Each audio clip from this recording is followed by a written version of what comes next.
Welcome to the Business Growth Podcast. Today I'm here with Lisa, a partner at Bacchus Advisory, and with over 20 years experience in the finance industry. Welcome to the show.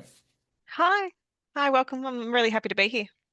Alrighty, looking forward to it. So tell us a little bit more. What do you guys do at Bacchus Advisory? So Bacchus, we're a small boutique firm on the city fringe in Sydney. We basically do tailored tax advice and business advisory and consulting to small businesses, but we focus on small business, but we've also got some larger end of town clients.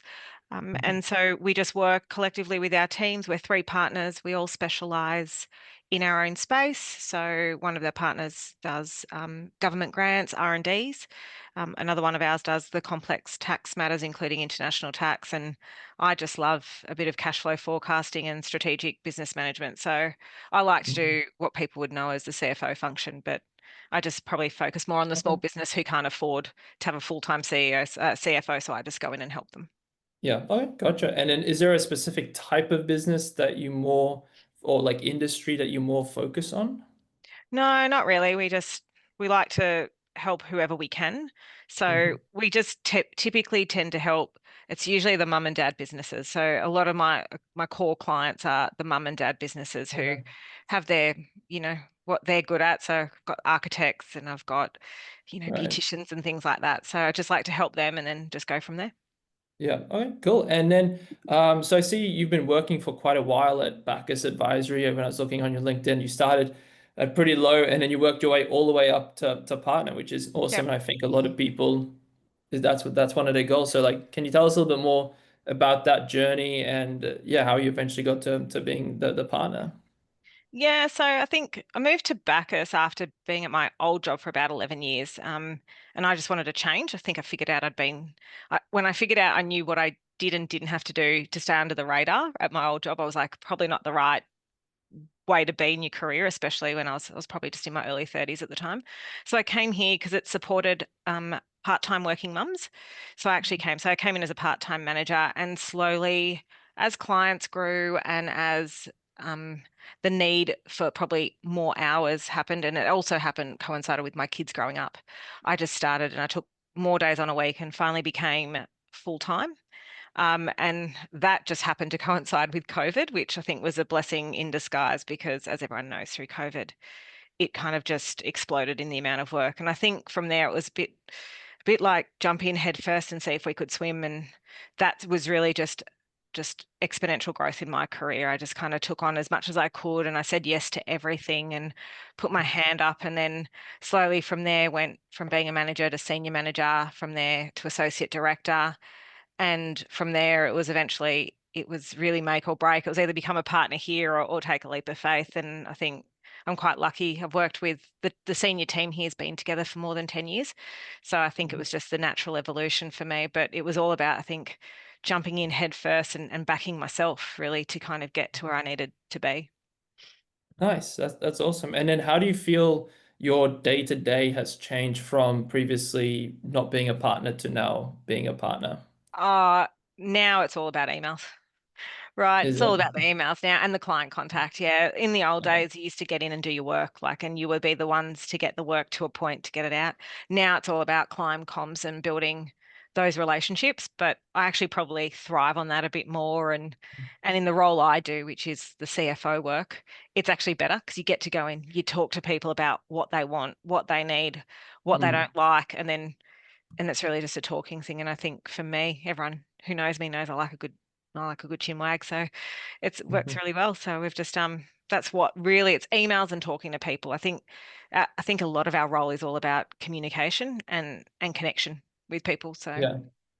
Okay, nice. Yeah, it's pretty interesting. I saw a meme on LinkedIn and there was like the level of equipment that you have with the level you are in the organization. And the very bottom person was this person with all these monitors. The next level was a person with just a laptop. The next level was someone with just an iPad. And then like the top level was someone just with a phone. And it was yep. it's kind of similar to what you're saying now. Yeah. So like walk us through a little bit more. What do you mean by it involves like emails? What Uh, do you mean by that? so I feel like in my role, it's the clients come to you for help. So the fastest way is they'll be out somewhere, they'll see something and they'll go, oh, I'll just quickly email Lisa. And so on the odd occasion, it'll be like, Lisa, I want to do this. And it could be something like, I want to invest in something. Lisa, which entity am I going to invest through? And then it'll be like, okay, this is not an easy question. Let's find out what you actually want. So a lot of it is the clients are reaching out to me by way of emails.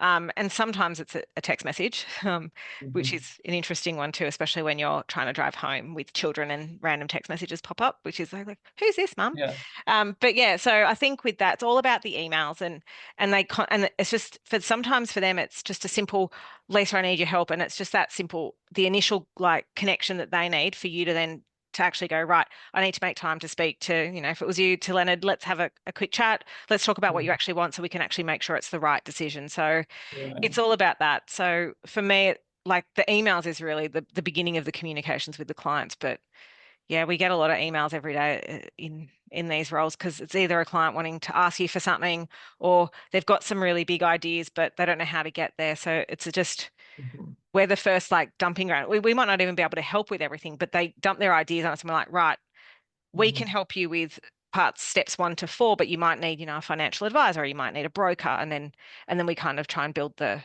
team or what the structure of what they need around them.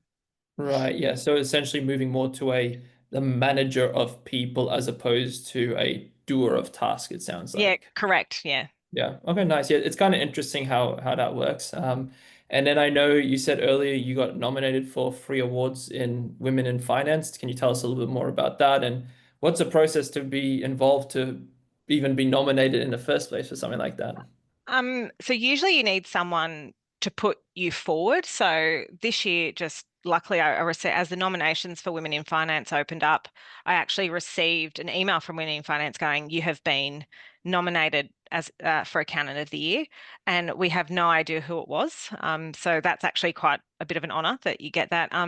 Then you got to go through and you've got to collate a lot of information. Like they ask you to answer some questions about what you've done in the last 12 months, how you make your business grow. And based on the category you're in, they'll drill into those things. So you do a submission, you have to provide references and technical information. Then, from my understanding, it will then go through a judges panel, and then they get all the nominations and they round it down to the top 10. And so, Mm. out of all the candidates that have, or the people that have been nominated, my submissions out of the 3 categories have actually just been picked as the top 10. So I feel quite honoured to be involved within Women in Finance, but also within the collective that have been nominated with me. Like they are some really great women, and it'll be actually a really nice night on Friday to go and actually see some of these people face to face. Like I try and keep up, like we try and keep in touch with people. So after meeting them, Mhm. so we met a couple last year that I've stayed in touch with via LinkedIn.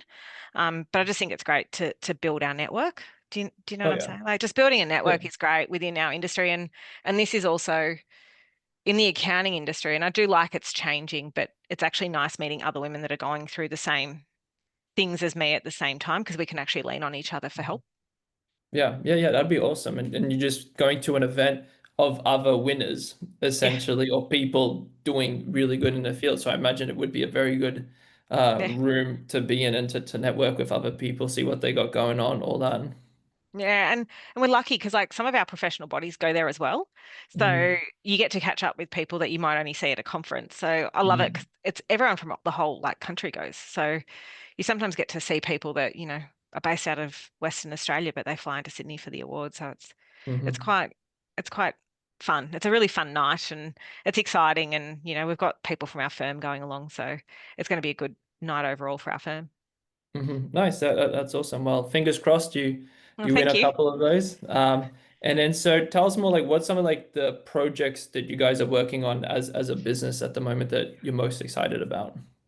Um, we've got a few across the business. So one of the partners is really excited about is that we're all kind of dabbling in at the moment is we've built for in-firm use it's an AI generated like it basically pulls off the whole database of private rulings of the ATO and you ask it a tax question and it'll spit out an answer only based off the private ruling. So we're using it within like our firm, it's still very much in beta phase at the moment, but we're using it within our firm to actually give us some fairly decent tax advice. And then from there, we can go through, we know it's based off private rulings. So sometimes it's the more difficult questions that you would struggle to find an answer to. At least you know how the ATO is going to view it. So that's one of the projects we're doing. Other projects we're doing internally here is I'm really much focused on my team and growing my team and training my team. So I like to get really involved in helping them and upskilling them. So one of the projects is I'm currently assessing where all my staff sit, where they want to go, and we're going to try and like expedite some internal growth. So that's really kind of exciting. And then I think the one in the next probably 6 months, we'll be looking to expand a bit of Bacchus into maybe another area of Australia, not just out of Sydney. So they're probably Mhm. the three that we've got going at the moment. Nice. Yeah, that sounds pretty cool. The whole ATO thing, I imagine that's going to speed up things a lot because I did tax for a little bit at uni, and I just remember that the book stack was like this thick for one subject. They actually needed three separate books. That's how much information it was. I imagine that's going to speed things up quite a lot. Yeah, and it just helps you at least guide you in the right direction, you know. At least when the ATO does a private ruling, you know how they're viewing the law. So it really does help.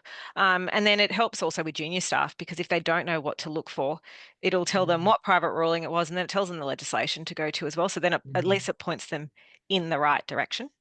Yeah, yeah, Yeah. definitely. And then in terms of the upskilling the team, what does that kind of look like? What areas are you looking to upskill them Um, more in? so some of it is just in soft skills for client Mhm. comms and things Mm. like that. That then Yeah. helps with some of the email issues that I was talking about a bit earlier.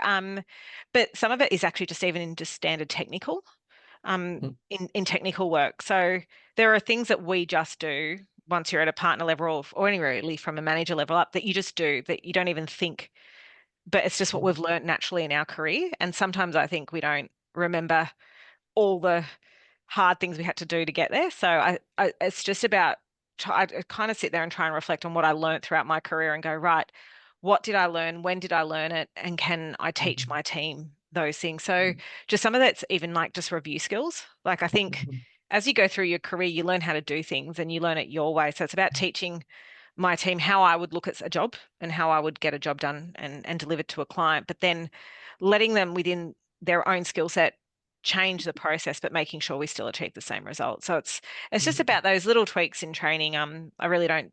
I love training new cadets coming through, but I really don't have time for that anymore. So I pass a lot of that on my team.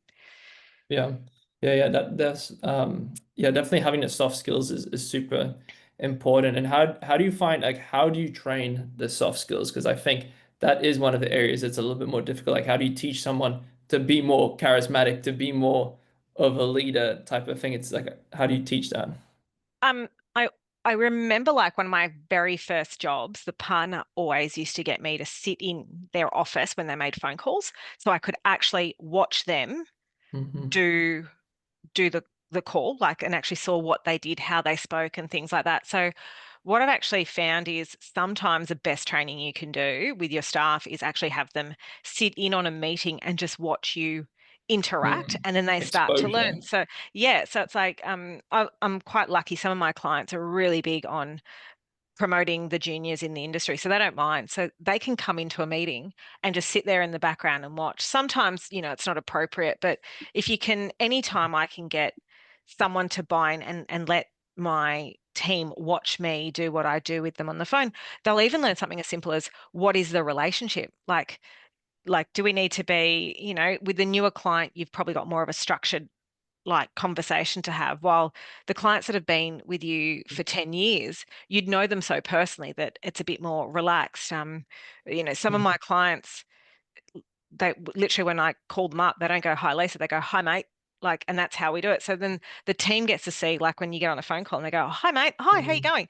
And it's just simple. And so I think when the team gets to see that, they start to learn. They go, "Oh, don't have to be 100% structured in every conversation. It's going to be about the relationship you hold with Yeah. that individual." So I think that it's one of the lessons I learned really early on in my career, and I actually valued it a lot. Like I never realized what I was doing until I now look back on it and going, oh, what that partner did was actually really clever. Like he let me see how he interacted with clients. And I remember a really difficult client and sitting there going, oh, I don't know how I would handle that. And now I sit there and have the same conversations. I don't know how to handle it. But it's like, it's just that innate training that you just learn. And it's a bit of like learning by osmosis, really, isn't it? It's just like you just Yeah. learn. And so I think that's the way you teach yourself skills. And then I think once you work with someone for a while, you learn to write the way they write. And Hmm. so therefore your written soft skills become like go in that way. Do you get what I mean? So it's I Yeah. think it's all learning by I think learning by osmosis has become my new thing. And I Hmm. do like to get my team involved because I think they can they can see sometimes, it's okay to say, I actually don't know and I'll come back to you. Actually make sure you go Hmm. back. But it's actually okay. And sometimes your staff think that's not okay, but it actually is okay. And even to this day, if we still don't know what we're going to like, if we don't know 100% what the answer is, it's okay to say, I'll come back to you. Hmm. Yeah, yeah, I totally agree with the learning by osmosis. I remember on a project that I worked on at Deloitte as like a data analyst, and then I was with the other data analyst people, and I hadn't really done that before. And there was this one guy. There was the craziest person I've ever seen in Excel in my life. And it was like, have you seen someone who just knows every single Excel shortcut and they don't even need to touch the mouse? And just like you would just not even touch the mouse and just and it was the Oh, craziest thing I've ever seen in my life. And I just learned so many keyboard shortcuts and just like watching him do it. Yeah, I picked up a lot of stuff from that. but I wish I knew how to do that. That's great. I'm Yeah, still a rookie, I reckon. I think I can use Excel, but I'm still a rookie. I'd love to learn that. Like that sounds yeah, great. it helps a lot. And then yeah, this was when I was on a PC, and then I switched to a Mac, and now everything is different. So Oh, I need to learn everything again, which has been a bit annoying. And then so I know when we spoke last as well, you said one of the things you guys are working on is looking to integrate AI a little bit more into your business as well. You already mentioned the ATO rulings that you're doing. What else areas are you looking to implement AI more into the business? I think I think one of the partners is trying to do stuff within the back end. So in terms of, I know Microsoft has the products behind it, but it's just about us figuring it out. But one thing we're going to try and do is get all the emails that come in where it's addressed to us for queries, like or for client questions or information to get it saved directly and filed directly onto our SharePoint, which would be great. I know one thing that we're trying to do, and I'm definitely not a part of it, but if someone can do it, is to automate our timesheet data by looking at what we do every day. And a lot of accountants know timesheets are a big bugbear for a lot of us, but we've got to do Yeah. them. And I think the higher up you go, the more difficult your timesheets become because you're not doing one job a day, you're probably doing 50 jobs a day. And so we're Hmm. trying to, I think the partner's trying to build something that will automate it and pull the data out. We check it for accuracy and then it will push itself through into our Hmm. timesheet system. And if we could do that, that could, that can save quite a lot. One thing I Hmm. would love to automate is our billings. Billings would be great to automate, but I think the next one will be about just internal efficiencies for us, Right. just to take away from just that admin that it's the necessary evil in our business, which is the timesheets and things like that. Yeah. Okay. And then with the timesheets, that the thing that you're saying, how it can look what you guys are doing, is that more it just records your screen and then it's like, okay, you did this, or what do you mean by it can just look at what you're doing and then know who to bill it to? So so we've currently got running a Copilot back end. So it attaches itself up to, I think we run it through Teams, and you ask it to summarize all emails sent, all appointments, and all phone calls via Teams. And I think we can do it through our third party phone call provider. I'm not sure on that. And you get Yeah. it to summarize the last 24 hours. You can actually pick any date range and it will tell Yeah. you roughly. So anytime I'm on a phone call with a team, it won't tell me Mm. what I was on the phone call with the team for, but it will say, Mm. you've got, you had a 12-minute phone call with this team member. You had that. So then Yeah. I can go back and go, oh, but sometimes teams will have it recorded. So then I can go in. Otherwise, I'll know usually there's set jobs we're trying to get out every day. I'm like, oh, I spoke to that person to get this job out. Mm. So it does that, but it's great. It actually summarizes all the emails sent. As long as you don't get Mhm. distracted, it actually is, it's fairly close to being correct. Yeah. But what we do is where I can send out, 30 emails a day, it'll say you've sent out all these emails and you spent roughly 10 to 15 minutes creating this email or 7 minutes on this one, 2 minutes, and I'll actually Okay. itemize it all out. So it's Okay. good. It's not foolproof yet. Like it still sometimes Mm, mixes up, client names and things, but at least it's a summary tool if you're mm. busy. But a few little conflicting things like if you have a meeting and it runs over and you've got another meeting, it'll assume you do both meetings. It doesn't pick up. So there's small little Uh, gremlins that we're still trying to Yeah. Okay. clean up. Little Yeah. things. Yeah. I really like to use, it's a software called Toggle. It's probably not as advanced as what you were saying before, but it's just a very easy, you change the projects that you're working on, and then you Ah, can see how much time you spent on each thing. It's like TOGGL.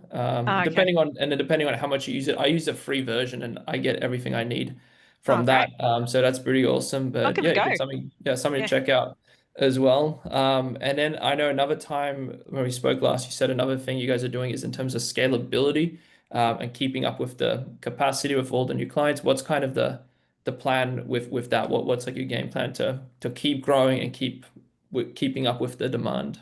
Well, I think we've started that now. I'm quite lucky. My team's fairly well established. So Hmm. so I've got my two seniors that kind of run the team. So anyone I hire now just get trained up by two people I've trained for the longest amount of time. So that Hmm. allows me to scale up. But I've also now the training to bring, now I'm going to try, like we've got seniors, intermediates, and juniors. If I can train up those intermediates and get them up to a senior level, it just means there'll be more people to train and there'll be Hmm. more capacity. So from that sense, it's there. From a manager's sense up, it's about removing all the little what we call like those little taxes that you've got throughout your day, whether it be your admin thing. So what I'm trying to do is look at all the tasks I do and try and offload it and delegate it to other people. By doing that, it'll open up my capacity to do that first level of client engagement and getting. I really do like it when we win a client to get involved in that first period and just Hmm. make sure it's well taken care of. My admin team is phenomenal and they just onboard it so seamlessly now that I don't even have to, it's something I used to worry about, I don't anymore. Hmm. Um, and then in terms of scalability, I think I'm quite lucky. My admin team is quite good at pinpointing when they're going to not have enough capacity. And so it's about all about open comms. So in terms of our scalability, we've got an ability to hire. And I think my next hire will be within Australia. We use an outsourced team as well, like we've got a team offshore. But I want to hire within Australia to really build up that knowledge base within our country. I think something that's kind of starting to lack in Australia that we're not getting as many accountants coming through. So I'm going to probably look to hire like a manager in Australia to help with the workload and also help with client comms. And then Hmm. I think we're going to dabble in our first undergrad coming through our doors to kind of fund the way for the next Hmm. generation of accountants. Yeah, nice. I know we're starting to run out of time here, so how about let's finish on what's on for you guys for like the next 6 to 12 months? What's Um, it? What's the plans? Next 6 to 12 months, well, in the next 12 months, I would like to take Bacchus outside of Sydney and find the expansion in another area of Australia. I'm thinking we've currently got clients all over the country, so I'd like to go into one of those hubs. In terms of growth, I think if I can upskill my team and get them running well, like my focus is on my team. If I can get them upskilled, my clients will be serviced. So I don't have to actually worry about fees or anything like that. I actually just want to be the firm that, with the ideal world, if we can get all our lodgements done and we can be super proactive with our clients and get them on the right step forward for the next year, would be great. But I think it's Mhm. about really taking Bacchus bigger than just Piedmont now. Yeah, nice. And how do you plan to expand across Australia and creating stuff? Because I imagine that's a separate challenge in itself and getting the right people to do these different locations. Have you guys thought much in terms of that?